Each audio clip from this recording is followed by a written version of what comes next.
Oke,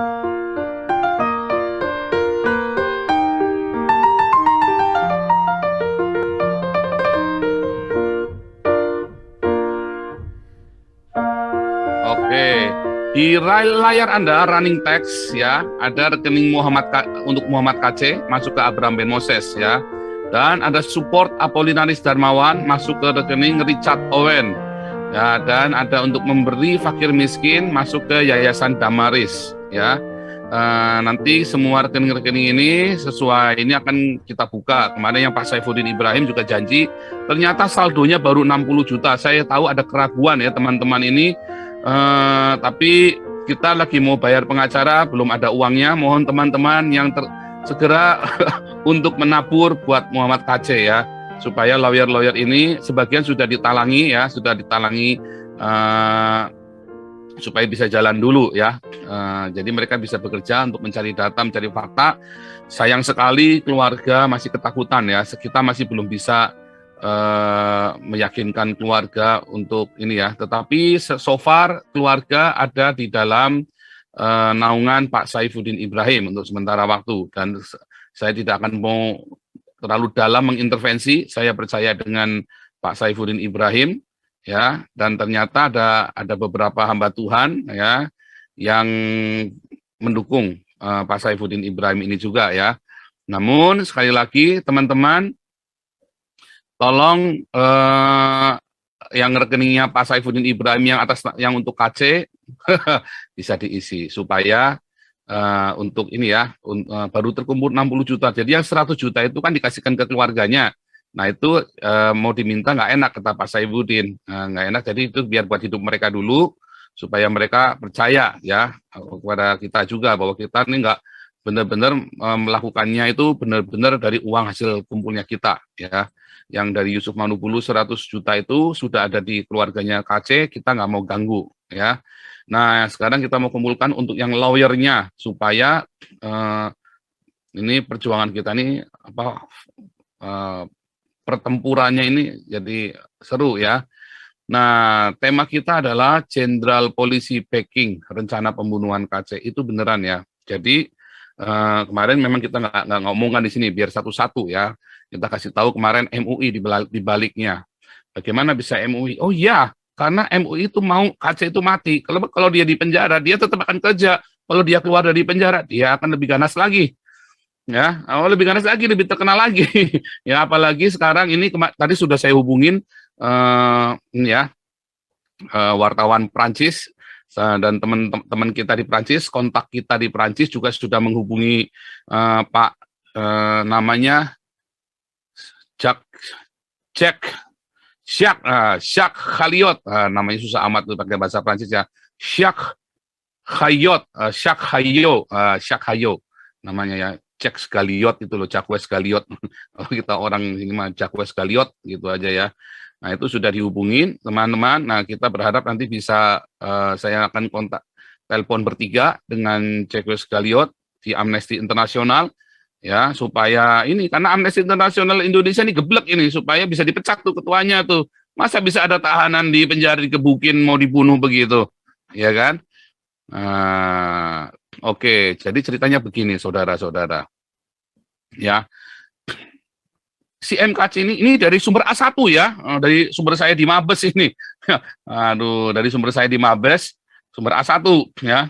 Jadi ceritanya begini, KC itu sebetulnya sudah ada di sel sendirian. Kan saya bilang di Mabes itu nggak bisa dikerjain, nggak bisa, karena itu mereka tahu aturannya, mereka profesional orang di Mabes itu.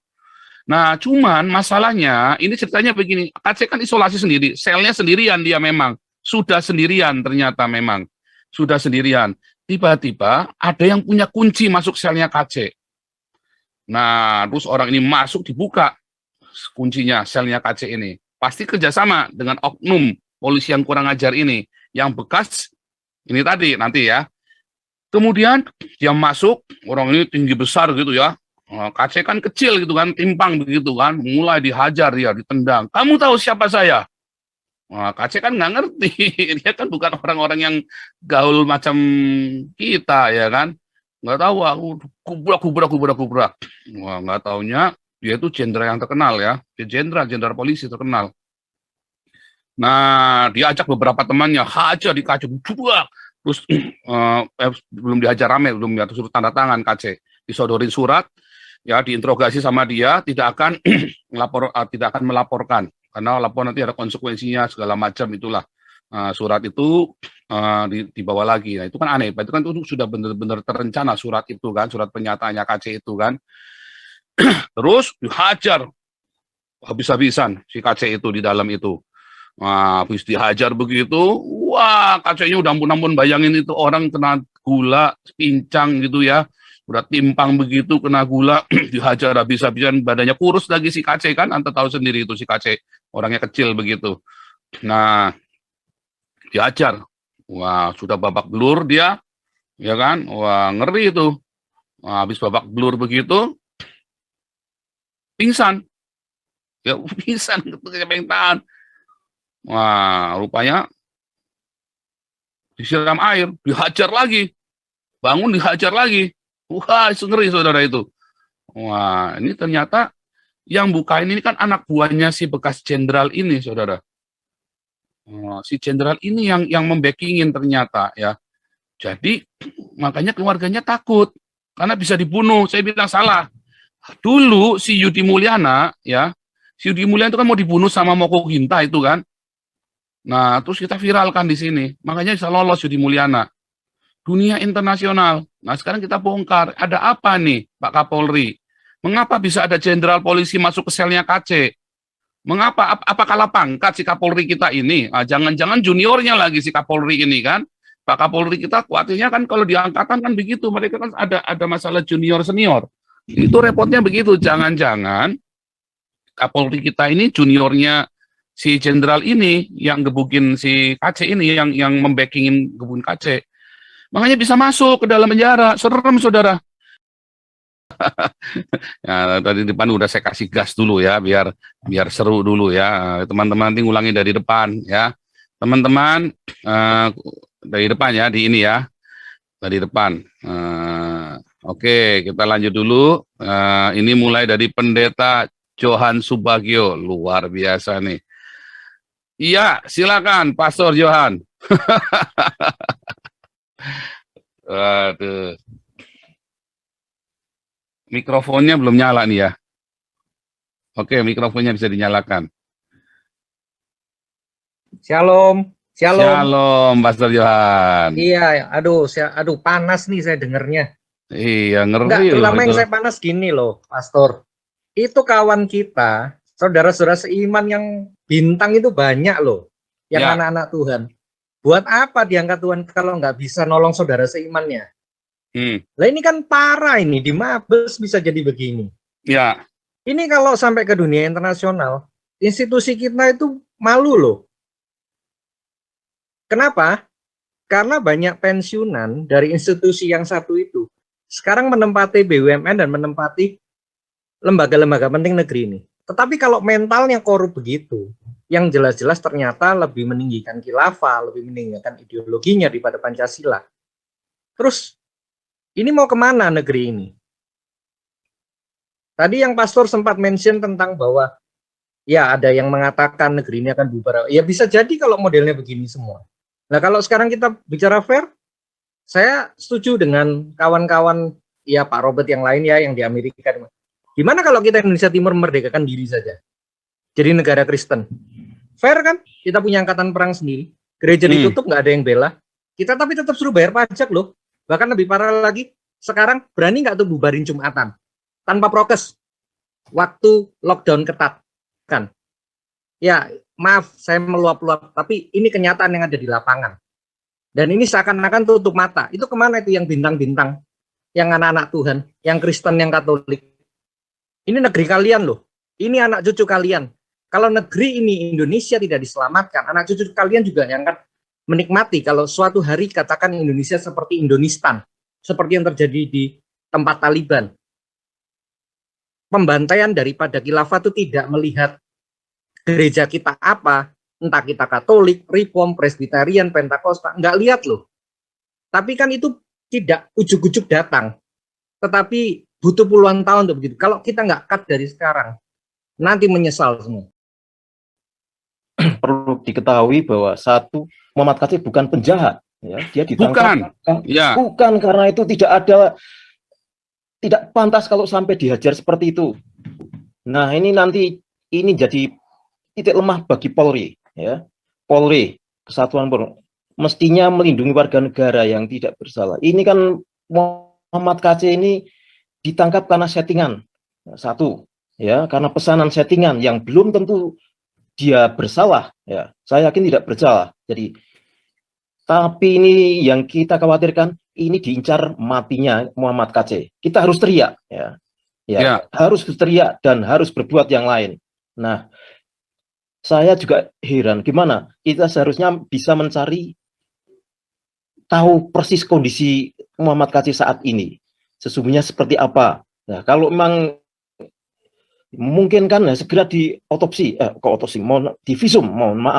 divisum sehingga tahu kondisinya. Republik ini katanya negara hukum, Pak Paul. Jika demikian, siapa yang bertanggung jawab dalam penegakan hukum secara adil? Katanya negara hukum, Pak Paul. Ini kok suaranya double ya? Ya, nggak apa-apa, lanjut. Bila Polri sebagai salah satu instrumen penegakan hukum di negara ini, berarti Kapolri adalah pejabat yang paling bertanggung jawab terhadap proses penegakan hukum di institusinya. Termasuk apabila terjadi pelanggaran, misalnya penganiayaan terhadap tersangka atau tahanan di Mabes Polri. Ada aturannya juga. Apa jenderal polisi yang ditengarai melakukan tindakan tersebut itu memang kredibilitasnya memang sudah negatif banget atau nggak baik karena memang dia kan sudah kehilangan pamor ya, makanya merapat ke Khalifah kan. Jenderal polisi apa jenderal polisi kalau nggak bisa ngacak-acak di Mabes dong. Ini orang dalam, jenderal polisi, anak itu semua anak buahnya dia semua di Mabes. Waduh, makanya kita ini Pak Kapolrinya gimana? Jangan-jangan Kapolrinya juniornya dia pula bisa diatur sama dia. Tapi ini harus segera mungkin terkanalisasi, Pak Paul. Karena ini kita kan berbangsa dan bernegara, Pak Paul. Kalau kayak gini bisa, waduh, perspektif kita terhadap agama tertentu tuh udah semakin miring banget. memang udah brengsek banget ini. Makanya kan ada Islamofobia di mana-mana kan. Termasuk orang Islamnya aja mengalami Islamofobia. Ya kan, Ahmadiyah, Syiah itu kan ketakutan tinggal di Indonesia. Tatanan hukum kita di negara ini memang sangat kacau. Nah, tadi saya mengutip salah satu yang dari Pak Pendeta tadi yang awal bicara tentang pemberontakan, kenapa orang mau merdeka. Mungkin karena hukum di Indonesia itu bisa dibeli dan bisa dipesan. Nah, ini Pak Paul, ada nggak kronologis penganiayaan Pak Kc sudah dilakukan dan ditandatangani begitu juga dengan pengacaranya? Nggak ada lah, nggak berani lah. Loh, Pak, orang gini, Pak, saya mau teriak ini aja keluarganya ketakutan kok. Itu semua kemarin tuh tanya Amin Wijaya itu semua dibilang jangan semua, sampai beberapa YouTubers yang udah naikin langsung di take down semua. Begini ada Pak berani. Paul. Maksud saya meminta kronologis itu ditandatangani Pak Kc, ya. Pak Kc, bukan keluarganya, Pak Kc, dan juga pengacara, ya.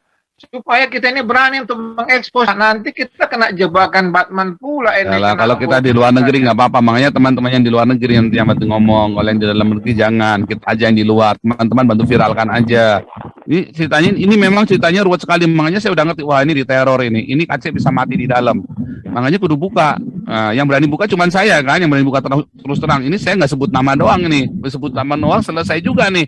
Nah, cuman nggak boleh, karena kan kita juga harus menjaga semua. Ada banyak hal, saya udah janji sama yang kasih info, ya ini info A1 dari Mabes ya, ini info 1 dari Mabes, ya bahwa tolong jangan kasih tahu nama, sebab nanti kami semua kesulitan, biar Pak Kapolri yang mengusut. Yang penting naikkan dulu. Ya, kalau memang ini kan, jadi menurut Pak Pol kira-kira apakah Pak Kapolri akan membentuk tim khusus untuk menyelidiki hal ini? Kedua gitu, jika ini memang terjadi kebenarannya, betul. Nah, untuk selanjutnya persidangan atau penahanan Pak KC itu apakah bisa lebih dijamin lagi? Gitu, Pastor Paul gitu. Karena kan sangat beresiko sekali. Kalau kita teriak, jadi gini, ini memang KC itu ternyata memang satu sel sendirian sudah. Karena itu tahanan spesial. Kemarin siapa yang bilang itu? Pak Victor juga kemarin ya. Itu tahanan spesial KC itu karena kan tahanan ini ya politik begitu ya, bisa potensi untuk dipukulin. Dan di samping itu juga isoman kan. Jadi ada banyak alasan supaya KC bisa sendirian. Dan itu sudah sendirian tanpa kita harus membayar kepada polisi. Tetapi yang aneh, bisa tiba-tiba ada tahanan ada tahanan yang punya yang bawa kunci bisa masuk. Dan kita baru tahu bahwa ada backingnya jenderal polisi. Nah, jenderal polisi ini ikut ngebukin, yang saya dengar ikut ngebukin juga. Tapi saya lihat di Detikcom dan media-media online nggak dikabarkan ya. Jadi bingung juga ini. Iya, di Brangus, Pak. Di Brangus ya. Oleh karena itu saya berasumsi ini betul, dan jikalau laporan dari Pak Paul ini A1, saya kira ini harus menjadi perhatian seluruh pemerintahan. Terutama kalau itu betul, berarti di institusi Polri telah terjadi suatu makar dalam tanda kutip. Makar terhadap Kapolri ini sebetulnya, ya kan? Ini kan suatu tindakan torpedo untuk memperburuk wajah Polri dan wajah Kapolri sebetulnya. Oleh karena itu, jika sekarang ini Kapolri seandainya mendengar dari kemarin juga tidak melakukan tindakan, menjadi aneh. Karena apapun yang diinformasikan Pak Paul tadi betul atau tidak, karena belum diberitakan, seharusnya isu ini sudah harus diverifikasi dengan badan-badan intelijen polisi ya, misalnya Propam, segala harus sudah menyelidiki. Kalau tidak, secara image ini Polri benar-benar ditorpedo, dikentutin ini sebetulnya oleh anak buahnya. Dan itu bahaya. Untuk memang benar ya akui saja. Tetapi kalau memang itu benar juga, memang Indonesia sudah 76 tahun merdeka loh, gila nggak? Dan peristiwa yang memalukan itu dan kekejaman itu terjadi di terasnya kantor hukum ya, institusi yang diandalkan oleh masyarakat untuk menegakkan hukum. Bayangkan, dan itu di mukanya seorang Kapolri terjadi penyiksaan yang memalukan seperti itu mengerikan sekali negara ini. Ya, orang di negara ini udah jadi tidak ingat bahwa 76 tahun orang Indonesia merdeka, dan sudah 74 tahun Indonesia menandatangani Declaration of Human Rights. Ya kan? Segitu memalukannya, sehingga mungkin bukan hanya Kapolri yang harus menyelidiki, Polhukam, menterinya, dan bahkan Presiden. Monggo telepon Kapolri dan Polhukam. Ini memalukan sekali. Ya, apalagi isunya adalah seorang tentang pertentangan agama. Ini image Indonesia udah terpuruk di dalam tanah yang becek ini, terus terang aja. Ya. Jadi saya kira, Kapolri harus mengklarifikasi ini. Bukan sekedar mencuci bajunya, tetapi ini membuat ketenangan pada masyarakat tentang ditegakkannya hak asasi manusia. Ya kan? Jikalau badan-badan sipil takut, itu menunjukkan bahwa memang ada yang tidak sehat dalam hak asasi manusia. Dan secara politik ini menunjukkan ke arah mana pendulum politik kita menuju. Ya kan? Ini sangat mengerikan. Karena secara formil kan tidak berkuasa, tetapi actual power ada di sana ini. Pendulum itu kelihatan kemana. Ini mengerikan bagi negara kita ini sebenarnya. Ya. Oke, ini sekarang langsung ya, Abi Saifuddin ya. Langsung Abi, gas terus sampai Pol. Ya, shalom. Oh, ini Abi YouTube-nya dimatikan dulu. Salah satu dimatikan. Itu Abi ada 2 device, satu dimatikan karena suaranya feedback. Oke.